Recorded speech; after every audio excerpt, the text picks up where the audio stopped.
goodness. I'm very impressed. Your work has been an inspiration in our house. Oh, well, thank you. This is all because there's a crack in the roof. Did you see that?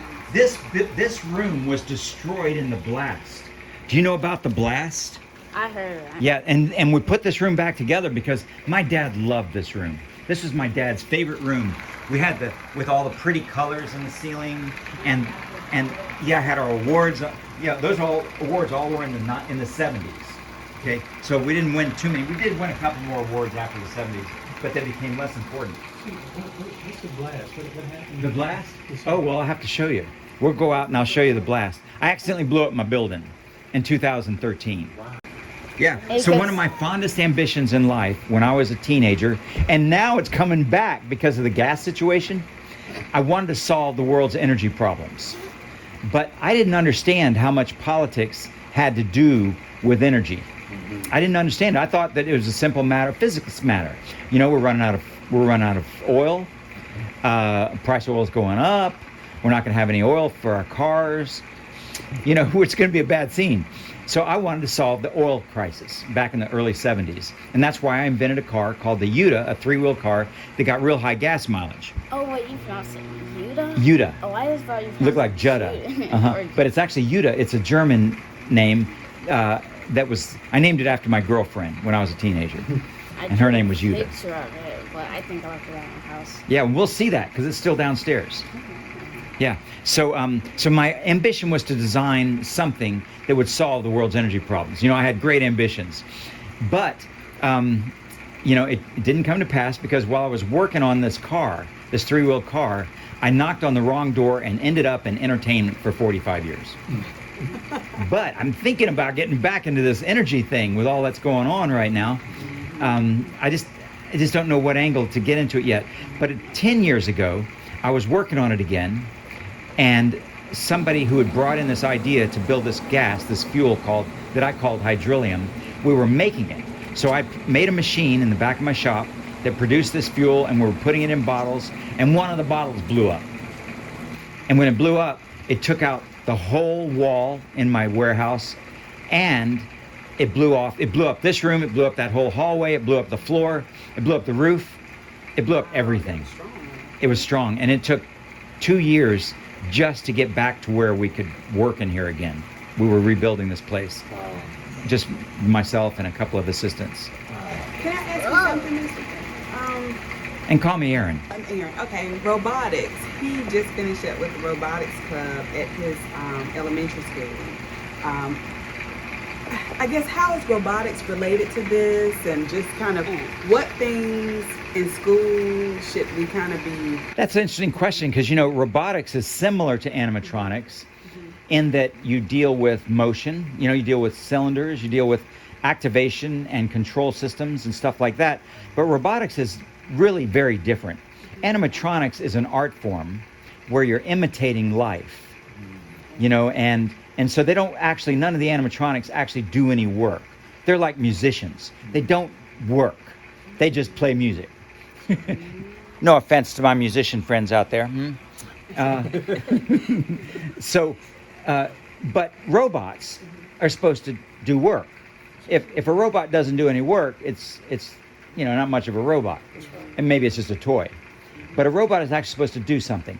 Pick and place things on an assembly line, you know, paint cars, you know, stuff like that. And I've got other ideas too that robots could do. But so robots are supposed to be highly intelligent, precision-oriented machines. And animatronics is a make-believe life form where we use kind of robotic equipment like air cylinders and valves, like you drew those valves. Those could be used in robotics. Cylinders could be used in robotics, but we use them to entertain. And I think there will be a melding of the two someday where robots will take on more personality, more human characteristics, and you'll see a lot of the concepts of animatronics get into robotics. I'll give you an example in just a minute. If this was my bedroom, I would have to paint it all pink. Okay, okay. I would let you paint this place pink. You like pink? I bet you like pink. This looks. Yeah, This looks. yeah. So, yeah. So, I'll give you an example where a robot and an animatronic character could someday come together. And I actually saw this in a movie once, and I'm trying to think where I saw it. I'm sure one of my. Oh, and by the way, it's something I didn't show you in here. I was going to show you that table. See that table full of video equipment right now, and videotapes and stuff. I'm actually trying to capture as many videotapes as I can before I leave here, and then I'll capture more after I leave here. But I'm just trying to capture as many as I can, and they're on all different formats. You know, they're on mini DV, they're on VHS, they're on SVHS, they're on all these different formats that I have to high 8 millimeter. So there's all these different things because I've been taking tapes, videos for so long that they're on everything. Converting them, I guess. Converting them to digital so that I can put them up on my premium channel. That's a process. Yeah. Yes, sir. Yeah. So that's another thing too is you'll get to see not only what you saw here today, but my entire 50 years of being an inventor is all captured on these tapes. And not only in these, I've got tons more. This is just the ones I brought in, you know, to start with. So that's why I suggest he would love the premium channel because it really gets into the details. And that way we also become closer because I actually answer emails from people on my premium channel. Okay. But I definitely don't answer emails from people out there in the world, the regular world that write me. Yes, sir. I can't do that. There's too many. I understand. So they just have to understand. Yes, honey? If I know how to build an animatronic, I will build my own place. Yeah. Well, maybe you and your brother will build an animatronic one of these days.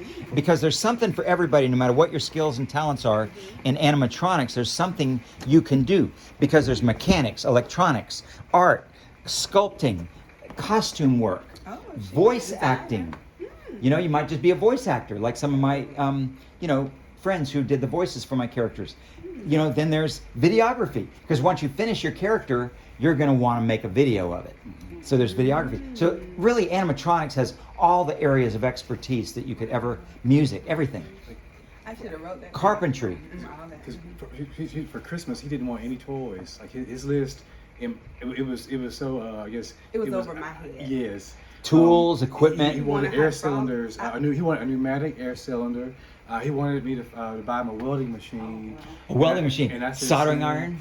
Yes, sir. Well, he didn't get to the soldering iron part yet, but they were all geared to making things that Yeah. you inspired. He wants to make his own stuff. And I don't Yes, know sir. how to do that. Yeah, yeah. So, yeah, I think that he would actually get a lot of inspiration from the premium channel, and it's not always stuff that regular people would be interested in, but then again, he's not a regular people. Now let's go in the costume shop. We haven't put all the things in the costume shop on PSS 3K crates yet, so you can still get a look at the costume shop. And in here we have all of the heads, the costumes that went on the characters, and there's the walk around Billy Bob costume, and then all these we've kind of like sorted it out to where these are bits and pieces and parts of all the different characters. Like for example, can you tell me which character belongs to this? Rolf. Rolf, that's right. And And who belongs to that outfit? Santa Claus. Santa Claus? Oh yeah, wasn't the one that sat and that was on Rock and Roll stage. And Yes. restaurant. It was Uncle Clunk I had turned to into Santa guess. Claus. I think this is fat skin. Yeah, that looks like Fats' fur, but it's not because see it's not furry enough. Now there's Fats' fur. Oh, you see that? And right there? that's You wanna and go those there? I'm gonna have to use all this fabric. All this fabric. Yeah, Love. and whose box is this? Let's let see. me see. It is Missy Missy Mozzarella. Missy Moss. Mozzarella. That's right. Oh, you have See, been look at this watching girl. some stuff with your brother. Okay, No, whose I box? didn't. Whose box is that? Let's see. Is it this? Dude. Wait, no, wait. I think that's Reach Fair. Right. And look, there's his paw. That's Big Paul. And whose box is this? Who had the silver? Facts. I know. Wait. Look at wait, this let me think bug. about this. This is a bug. Is it? Facts. Oh, it might be. Yeah. Bug. We're in a You see a warehouse. bug? We don't know we got no bugs in here. What are you talking about? Maybe. You see a bug?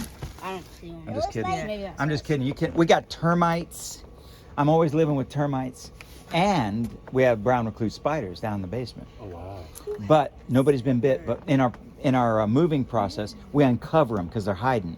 So when we pull out a box that hasn't been moved in 50 years, you can bet there's going to be one in there, Sure. It's Yes, sir. warehouse. and we squish them, Yes. or we spray them. You know. So who had the silver? Wait, was it Fats? Who is it? Wait. Let's go over the characters. Billy Bob, Mooney Bird, Fats, Beach Bear, Duke.